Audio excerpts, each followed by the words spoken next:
cutting through the quiet of the night. Ethan stood from his seat, the tension in his shoulders returning as he watched the man in uniform approach. The envelope in the man's hand seemed to radiate urgency, its presence casting an unspoken weight over the moment. "Captain Cross?" the man asked, his voice firm but respectful. Ethan nodded. "That's me. What's this about?" The man handed him the envelope. "This came from the Veterans Affairs office. They thought it should go directly to you." Ethan glanced at Clara, who stood beside him with a concerned expression. He hesitated briefly before opening the envelope, his hand steady despite the growing knot in his stomach. Inside was a letter, typed and official, but its contents hit with the force of a tidal wave. The letter detailed an initiative by the military to recognize and honor retired service animals, particularly those who had shown exceptional bravery.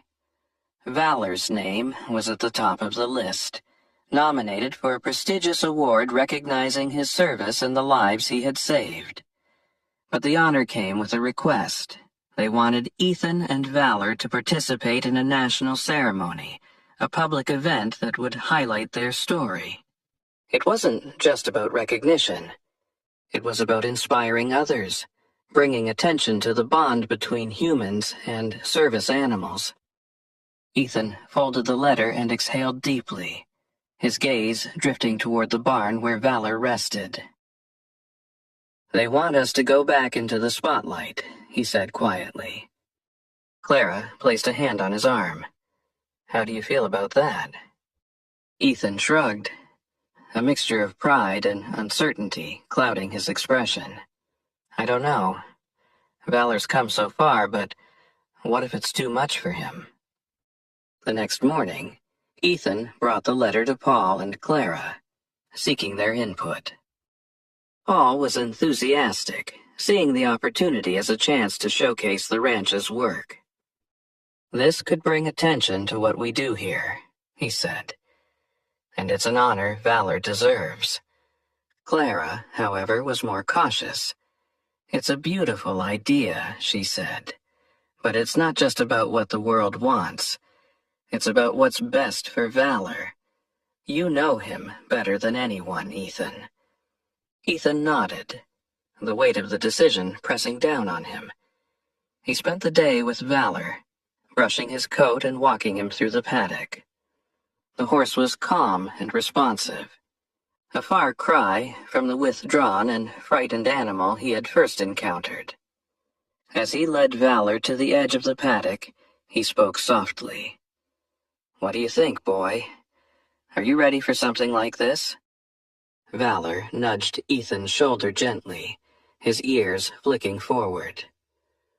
It wasn't an answer, but it was enough for Ethan to make his decision. The following week was a whirlwind of preparation. The ranch staff rallied around Ethan and Valor, helping them get ready for the journey. The ceremony was set to take place in a large arena, with an audience that included military personnel, families, and members of the press. On the day of the event, Ethan and Valor arrived early to acclimate to the surroundings. The arena buzzed with activity, the sound of voices and cameras a stark contrast to the quiet of the ranch.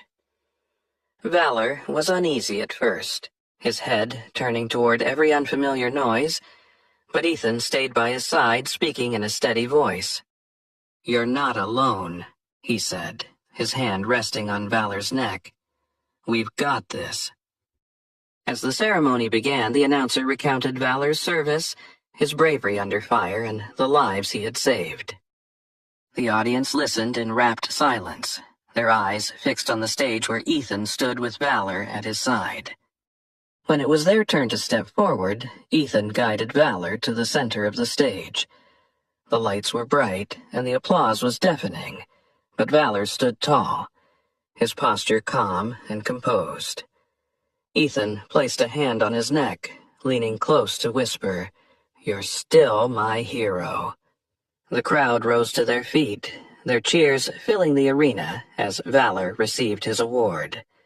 Tears welled in Ethan's eyes as he looked at the horse who had once been his lifeline. In that moment, it wasn't about the past or the challenges they had faced. It was about the unbreakable bond they shared.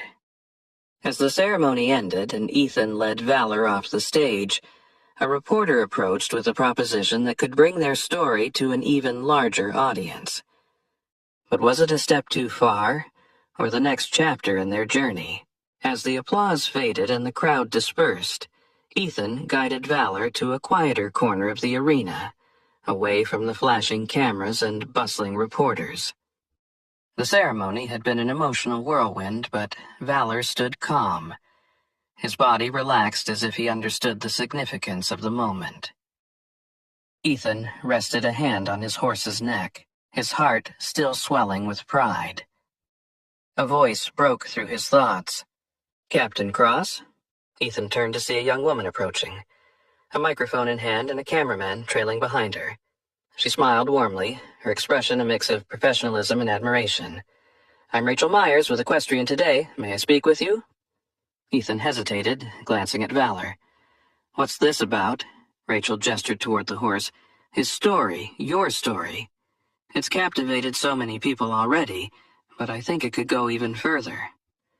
We'd like to feature you both in a documentary about the bond between veterans and their service animals." That evening, back at the hotel, Ethan sat on the bed with the proposal Rachel had handed him.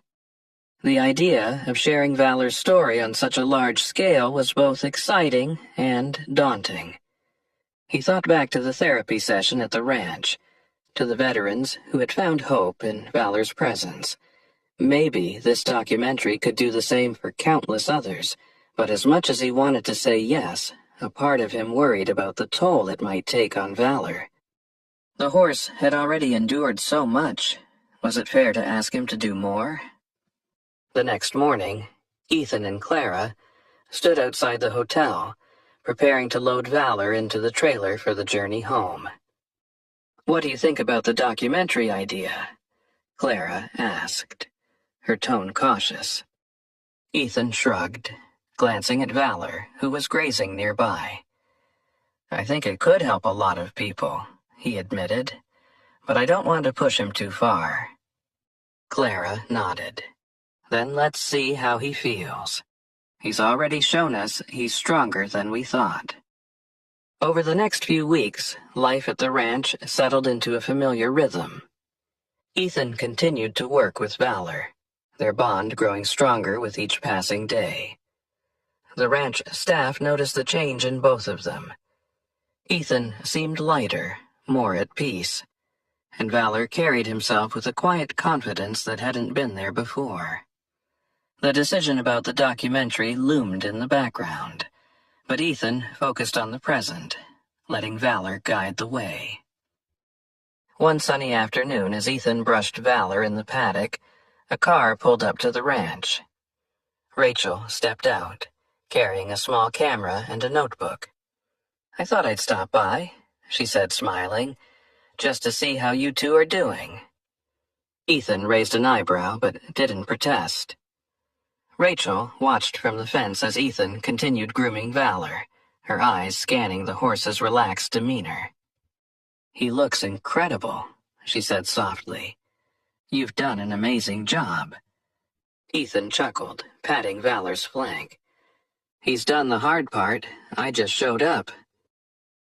Rachel stayed for hours, quietly observing and taking notes. By the time the sun dipped below the horizon, she approached Ethan with a question. "Do you think Valor would be comfortable with the documentary?" she asked. Ethan looked at the horse, who was now resting in his stall. After a long pause, he nodded. "I think he's ready, and if his story can help even one person, it'll be worth it." The documentary project took months to complete. Rachel and her team visited the ranch regularly, capturing moments of Ethan and Valor's daily life. They interviewed veterans who had met Valor, staff members who had witnessed his transformation, and even Clara, who spoke passionately about the healing power of horses. Through it all, Valor remained a steady presence, his calm demeanor and unspoken strength shining through the lens. The crew was captivated by his story, and Rachel often commented on how much the horse seemed to understand the importance of what they were doing. When the documentary premiered, it was met with overwhelming praise. Viewers from around the world wrote letters and messages, sharing how Valor's journey had inspired them. Veterans spoke of finding hope in their own struggles, and families thanked Ethan for reminding them of the resilience within every bond. Ethan and Valor became symbols of healing and second chances, their story a beacon for those navigating their own challenges. On a quiet evening at the ranch, Ethan sat on the porch, watching Valor graze in the paddock. Clara joined him, handing him a cup of coffee. "You've both come a long way," she said. Ethan nodded, a small smile tugging at his lips. "He saved me in ways I didn't even know I needed," he replied. "And now, he's saving others." As the sun dipped below the horizon, casting the fields in golden light, Ethan felt a sense of peace he hadn't known in years.